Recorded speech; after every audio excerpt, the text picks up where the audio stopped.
రాజకీయాల్లో జీవన్ రెడ్డి రాకతో బీఆర్ఎస్ పార్టీలో కొంత జోష్ కనిపిస్తోంది. కేసీఆర్ మరొకసారి ఏడాది తర్వాత అంటే ఏప్రిల్ 20 తేదీన మీరు మీటింగ్ పెట్టుకుంటున్నారు 1,00,000 మందితో. ఇది ఇప్పుడు వినిపిస్తున్న ప్రచారం. దాంట్లో కేసీఆర్ మరొకసారి ప్రజాక్షేత్రంలోకి బహిరంగ సభ ద్వారా జీవన్ రెడ్డిని అఫీషియల్గా బీఆర్ఎస్ పార్టీలోకి ఆహ్వానిస్తున్నారు. ఈ నేపథ్యంలో జగిత్యాలలో జీవన్ రెడ్డి ఇంపాక్ట్ ఉంటుందా? దానికి బీఆర్ఎస్కి సంబంధించి మాజీ మంత్రిగా ఏం చెప్తారు సార్? డెఫినెట్ గా జగిత్యాల జిల్లానే కాకుండా పూర్వ కరీంనగర్ జిల్లాలో జీవన్ రెడ్డి గారి ఎఫెక్ట్ ఉంటుంది. ఒక కరీంనగర్ జిల్లానే కాదు, ఎందుకంటే కాంగ్రెస్ లో ప్రధానమైనటువంటి నాయకుడు ఆయన.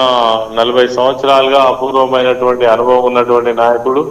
కాంగ్రెస్ పార్టీకి అనేక సందర్భాలలో పార్టీ చాలా వీకెండ్ పొజిషన్ ఉన్నప్పుడు కూడా అండదండగా ఉన్నటువంటి నాయకుడు కాబట్టి, మరి ముఖ్యంగా ఆయన ఎప్పుడు ప్రజల్లో ఉండే నాయకుడు, ప్రజల మధ్యలో ఉండి ప్రజల సమస్యలు పరిష్కరించేటువంటి నాయకుడు కాబట్టి ఖచ్చితంగా మా కరీంనగర్ జిల్లాతో పాటు రాష్ట్ర రాజకీయాలలోనే ఒక ఇది చర్చకు వస్తుంది. తప్పకుండా దీని ఇంపాక్ట్ ఉంటుంది. అందుకోసమే వారు ఏదైతే కాంగ్రెస్ పార్టీలో ఉన్నటువంటి అసంతృప్తి కావచ్చు, వారిపైన జరిగినటువంటి మరి ఆ నిర్లక్ష్య ధోరణి కావచ్చు, తర్వాత ఆయన చేసినటువంటి ఏ ఒక్క విషయానికి కూడా అధిష్టానం స్పందించకపోవడం కావచ్చు, అదేవిధంగా బీఆర్ఎస్ పార్టీ నుంచి గెలిచినటువంటి సంజయ్ కుమార్ ను కాంగ్రెస్ పార్టీలో చేర్చుకొని ఆయన బీఆర్ఎస్ లో ఉన్నదని అబద్ధాలు చెప్తూ అంటే అక్కడ ఉన్నటువంటి ఆ పరిస్థితిని తారుమారు చేసే విధంగా ఉన్నటువంటి విషయాలను ఆయనైతే జీర్ణించుకోలేకనే ఈరోజు ప్రజాక్షేత్రంలోకి రావడం జరుగుతూ ఉంది. ప్రజాక్షేత్రంలోకి రావడం అని అంటే కేవలం ఏదో పార్టీ మారడం కాదు.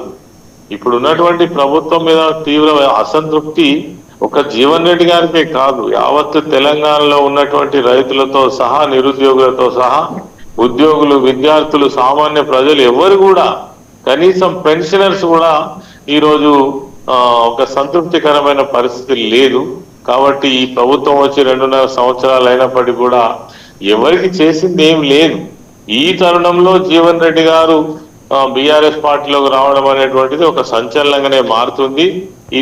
ఇది ఏదో అంతం కాదు, ఆరంభం మాత్రమే. రాష్ట్రంలో ఇటువంటి పరిణామాలు చాలా జరగబోతాయి. ఎందుకంటే గతంలో కేసీఆర్ గారు అధికారంలో ఉన్ననాడు వారు తీసుకున్నటువంటి సంక్షేమ కార్యక్రమాలు కావచ్చు, దేశంలో ఎక్కడ అమలు చేయనటువంటి రైతు బంధు కావచ్చు, 24 గంటల ఫ్రీ పవర్ కావచ్చు, రైతులను ప్రోత్సహించిన విధానం కావచ్చు, అదే విధంగా సంక్షేమంలో అసలు అద్భుతం, దేశంలోనే ఎక్కడ ఎవరు చేయనటువంటి విధంగా ఈ రాష్ట్రంలో ప్రభుత్వ నిర్వహణ జరిగింది. ఇది ప్రజలందరికీ తెలుసు.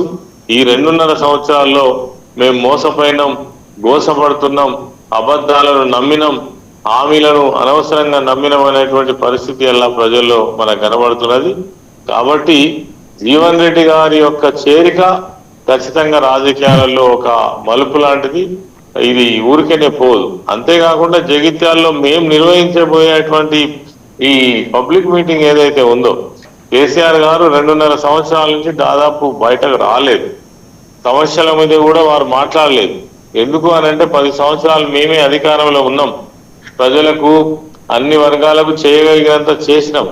కానీ కొత్త ప్రభుత్వం వచ్చిన తర్వాత మాకంటే గొప్పగా చేస్తారు కావచ్చు అనేటువంటి ఉద్దేశంతో ప్రజలు ఎన్నుకోవడం జరిగింది. వాళ్ళకు కూడా 2 సంవత్సరాలు మనం సమయం ఇద్దాం, దాని తర్వాతనే మాట్లాడదామని ఆనాడే కేసీఆర్ గారు ప్రకటించారు. కానీ ఈ ఉన్నటువంటి ప్రభుత్వం మరి వాళ్ళ విధానం చూసినట్టయితే కేవలం పొద్దున లేస్తే కేసీఆర్ గారిని తిట్టడం, అబద్ధాలు ప్రచారం చేయడం, అభివృద్ధికి నోచుకోకపోవడం, అసలు ఏ రంగంలో చూసినా చాలా వరస్ట్ ఒక 10 సంవత్సరాలు వెనక్కి తీసుకుపోయినటువంటి పరిస్థితి అయితే కనబడతా ఉన్నది. ఈరోజు ఏ వర్గం కూడా సంతృప్తిగా లేదు. అది ఓను కాళేశ్వరం ప్రాజెక్టును మరి బదనాం చేసి ఇప్పుడు దాని చుట్టూన్నటువంటి ఇసుక కూడా తీసి ఆ ప్రాజెక్టునే పూర్తి లేకుండా చేయాలనేటువంటి ఒక కుట్ర కూడా జరుగుతూ ఉన్నది. ఇవన్నీ ప్రజలు గమనిస్తున్నారు, ఆవేదన పడుతున్నారు. ఈ సందర్భంలో జగిత్యాల పట్టణంలో ఈ సభ జరిగేటువంటి పరిస్థితి ఉంది. కాబట్టి ప్రజల్లో చాలా తీవ్రమైన ఎమోషన్ ఉంది. కేసీఆర్ గారిని చూడాలని, కేసీఆర్ గారి మాటలు వినాలని, వారి ప్రభుత్వం పైన చేసేటువంటి ఆ వాదన వినాలని ఇలా ప్రజలు ఎంతో ఆసక్తిగా ఉన్నారు. మరి దానికి అనుగుణంగానే ఈ సభ కూడా మేము నిర్వహించబోతా ఉన్నాం. కాబట్టి మొన్ననే కేటీఆర్ గారు వచ్చి జీవన్ రెడ్డి గారిని ఆహ్వానించడం, నిన్న ఎర్రపల్లి ఫామ్ హౌస్ లో కేసీఆర్ గారిని జీవన్ రెడ్డి గారు మేమందరం కూడా కలవడం, దాంతో 20వ తారీఖు సభ నిర్వహించాలని నిర్ణయం చేయడం కూడా జరిగింది. అలా సభ స్థలాన్ని కూడా పరిశీలించి 20వ తారీఖు మీటింగ్ ను కూడా మనము నిర్ణయించుకోవడం కూడా జరిగింది. దాని ఏర్పాట్లన్నీ కూడా జరుగుతున్నాయి. అద్భుతంగా ఈ సభ జరుగుతుంది. ఈ సభ ద్వారా మంచి మెసేజ్ ఉత్తర తెలంగాణ